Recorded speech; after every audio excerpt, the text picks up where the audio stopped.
So hi, we're from Alpha Omega London, maker of shoes at heart but creator of waves in the fashion industry.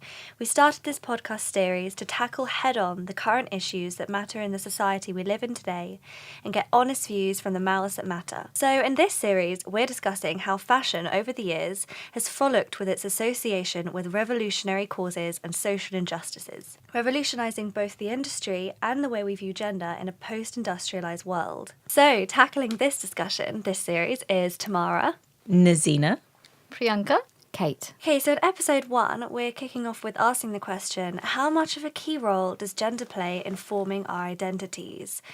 So, Nazina, do you think it's something that is, I suppose, bred into us from day one, from the moment we're born, because I know, John Lewis is bringing out the kind of Age Agender collection, but it's very much pink for girls, blue for boys, and that's who we are. Yeah. Do you think it starts from conception? It starts from birth? Absolutely. I guess it's identifying, obviously, your biological sex. I guess the rest is sort of, shaped through your social interaction, your social environment. Obviously, growing up as a kid, I knew that I was a female based on the biological female organs. I felt that my background was also quite key in how I formed my gender identity, my culture. But I just believe that as you go through adolescence and sort of, work towards adulthood, that process is constantly working.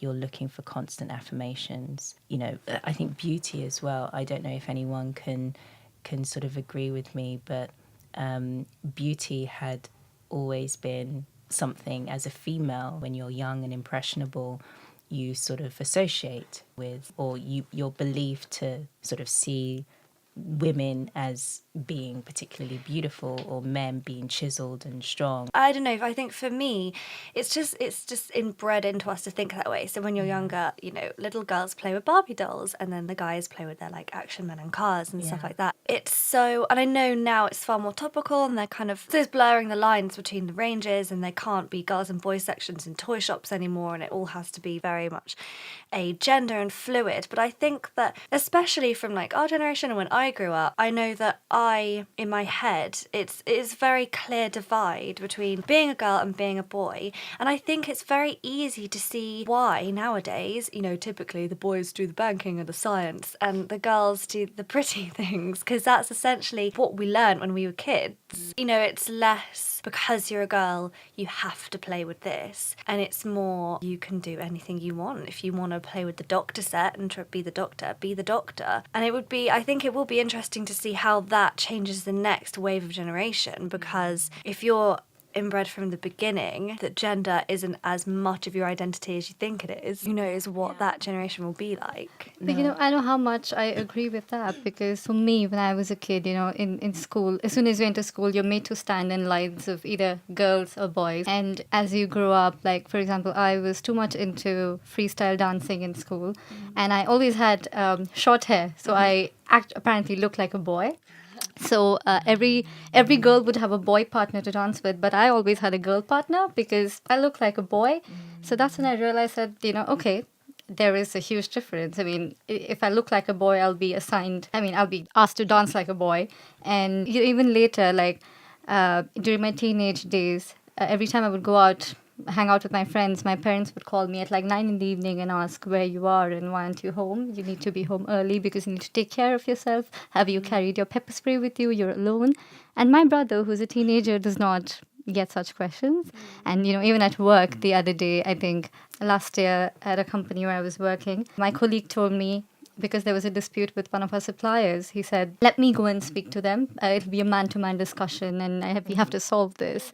So, even in today's like modern day times, you face such issues like there are like gender role. Yeah, I think it's almost, I suppose, people's reactions to your gender rather than you believing that yourself, because you might think I can do that job just as well, or I can do that thing just as well as a man, but it's kind of you know, all those things are, I suppose, other people's views. So, you know, they kind of put you with a girl because they thought that was it, you This know. is where the roles and the assignment of Yeah. roles become really restrictive, and this is where we've got the issue. And I think up until when you do approach adulthood, you're really just assimilating those societal roles that are very restrictive. And also, it's only until you're in the workplace that you start to see how restrictive those roles are. And again, that response to my own gender, you know, it wasn't something that I felt that I was experiencing throughout,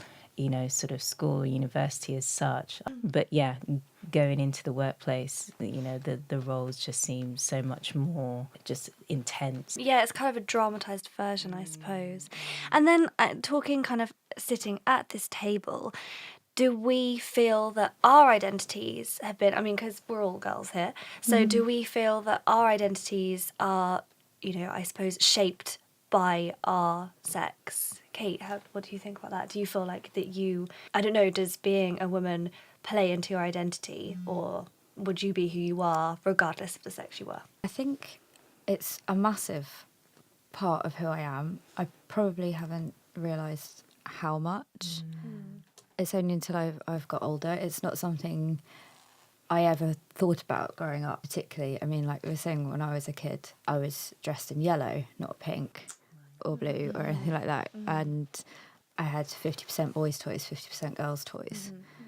I'm an only child, you know, I probably had the advantage of not having a brother. Yeah, and it never really sort of considered how much of a difference it's made. Never thought I was any different to anybody else. Never thought I can't do this job.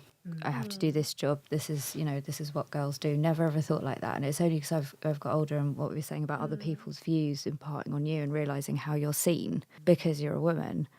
And it's a bit of a shock. Yeah. Sometimes. Yeah.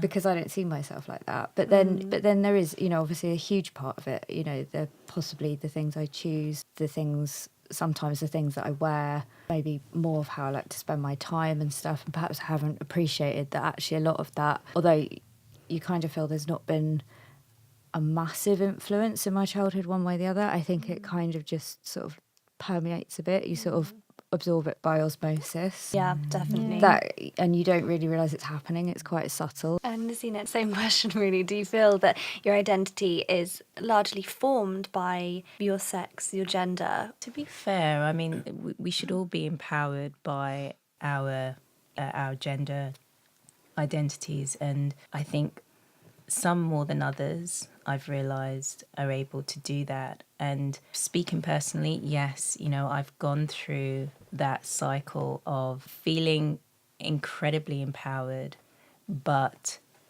having to really fight for that empowerment. But one thing I was always, I guess, influenced by was just the women that I was surrounded by. They, for me, helped me form, I guess, my gender identity, because they kind of went against what was seen as traditionally, you know, a female trait. And I felt as though they instilled in me just this need to really strive towards what you believe in and what you want in life, and not having to adapt to any sort of social construct of what that means as a female. I was always given that liberated feeling of expressing myself just as an individual. There needs to be a strong sense of kind of, I don't feel as though your gender identity should define who you are,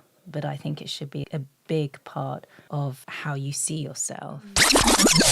Just a quick reminder, you're listening to the AO London podcast. Please subscribe on whatever platform you listen on, give us a review, and carry on the protest. Enjoy the rest of the podcast. And I think it's interesting that so far from what everyone's said, it seems that the biggest reason why being a girl might really impact our life or not are the people that we were surrounded by and the people that bred those values into us. Because I know for myself, being a female is a massive part of who I am. I think it's a really big part of my identity.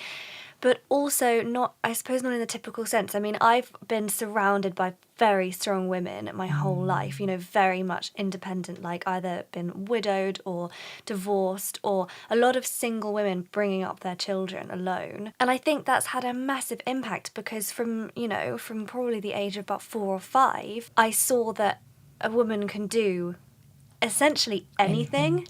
And I think that that's something that I was very proud of, and I think was more like, I want to be like that, you know, I want to be that strong girl that can take on the world, you know, that anything thrown at them can handle it and can sort it and can actually turn it into a good thing or can make the most out of a bad situation. What I dislike sometimes about people's responses to that is that they see that assertion as being really negative if it comes from a female. Well, yeah, that's the thing. You're seen as bossy. So if you delegate, or if you have a vision, you speak up in a meeting and you know what you're doing, or if you strongly say no towards something, your voice, from my experience through life, obviously I cannot, it's not a blanket statement, but I feel like it's less heavily weighted than if a man says no. And I think that even if we are, or when a woman is more listened to, it's because she's seen in a more kind of masculine view. It's like women's confidence is not entitled enough. And it's like people look at you as either a boy or a girl or a man or a woman and not as a person.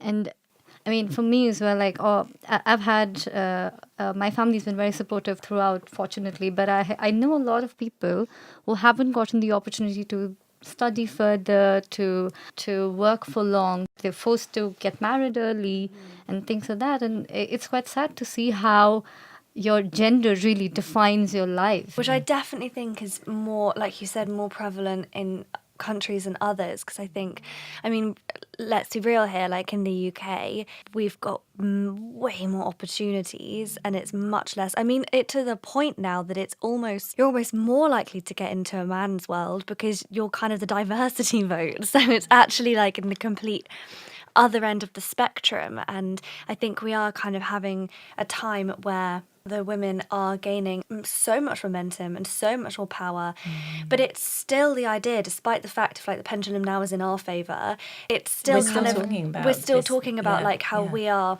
perceived for our gender. And I think it's also, I know like a really hot topic right now is the pay gap, obviously. And the one main reason why they say that there's a pay gap is because men ask for their salaries and they're like, I want to get paid this. But I find that such a blanket statement and it's such a stereotype, because all of my female friends, and I'm so, proud of how strong they are, they have all recently in their roles negotiated up their pay. They've stated on the table, this is what I was paid last time, I want to be paid this now.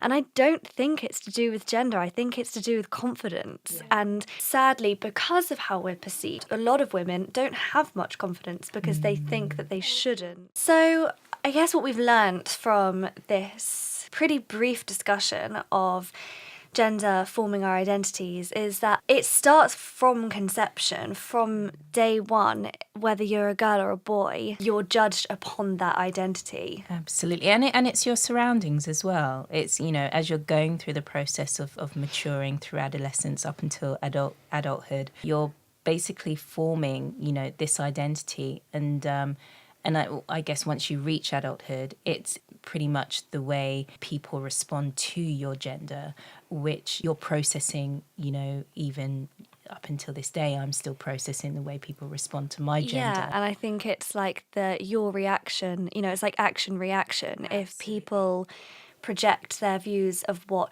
a girl or a boy should be, like Kate said earlier, it is osmosis. It's all those views, and they gradually build up. And I do think that is why our childhood and our parenting is such a strong impact. Because like I said, how, my mum being a very strong woman, that's made me have the impact of being a female as much as I have today. Same here. I mean, I think I am what I am today because my mom always thought that I cannot do anything a guy cannot do. So that has played a major role in my life. I think I'm pleased I've managed to make my dad's parenting style sound really modern and progressive, when actually it's probably just because he wanted a boy and didn't really know what to do with what he'd got. Trying to make the best of it by throwing a train set All the 80s at Like it. the accidental feminist, Yeah, you know? it's a little bit. So I mean, obviously that's had a quite a strong influence on me, but probably not the one that was intended. I mean, I think the final, I suppose, poignant thought, though, isn't it? That it's funny how, quite literally, it's 50-50 split. You're either one or the other, really, aren't you? And I think it's funny how such just quite literally two boxes can be such a big impact and such a big divider in so many cultural issues nowadays. Thanks so much for listening. Please let us know your thoughts and carry on the discussion on social media at @alpha_omega_London. Please subscribe on whichever platform you listen on and leave us a review to carry on the protest.